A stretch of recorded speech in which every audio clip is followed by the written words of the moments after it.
Assemblée nationale, quels sont les défis de la 9e législature? L'installation des députés de la 9e législature est prévue pour le dimanche 12 février prochain. Quels sont donc les chantiers et grands défis qui attendent les prochains élus du peuple? Ces défis sont multiples, multiformes et appellent à une prise de conscience des nouveaux représentants de la nation. Le premier et le plus vaste chantier est celui de la restauration de l'image du député béninois et de toute l'institution parlementaire. Il semble en effet y avoir un désamour depuis quelques législatures entre les députés et leurs mandants.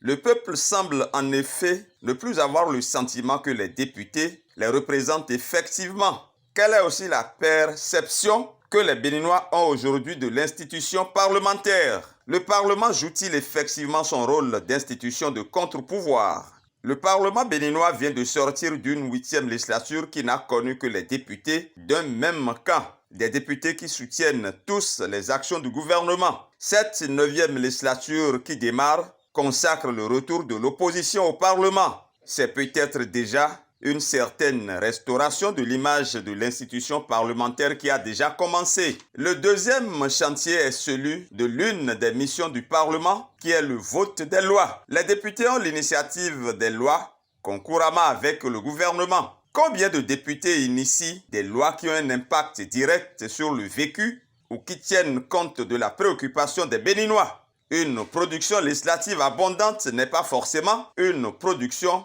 de qualité. La 9e législature du Parlement a donc le devoir de corriger le tir en ce qui concerne les initiatives de loi à prendre et la qualité des tests à voter. Que ces tests soient orientés véritablement vers les préoccupations essentielles des populations.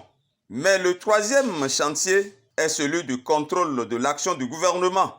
Il est admis généralement que les dernières législatures du Parlement ont vraiment péché dans ce domaine. Certains n'hésitent même pas à affirmer que le contrôle de l'action gouvernementale est le talon d'Achille de la 7e et encore davantage de la 8e législature. La Constitution béninoise et le règlement intérieur de l'Assemblée nationale ont pourtant donné des moyens à la représentation nationale d'exercer ou d'accomplir cette mission comme cela se doit. Il s'agit par exemple des outils comme les questions au gouvernement, les interpellations, les missions de contrôle et de vérification. La présence des élus de l'opposition dans la prochaine Assemblée nationale va certainement changer la donne quelque peu, surtout avec leur présence au sein des instances dirigeantes du Parlement. Le peuple en tout cas attend de cette législature qu'elle remplisse pleinement sa mission constitutionnelle.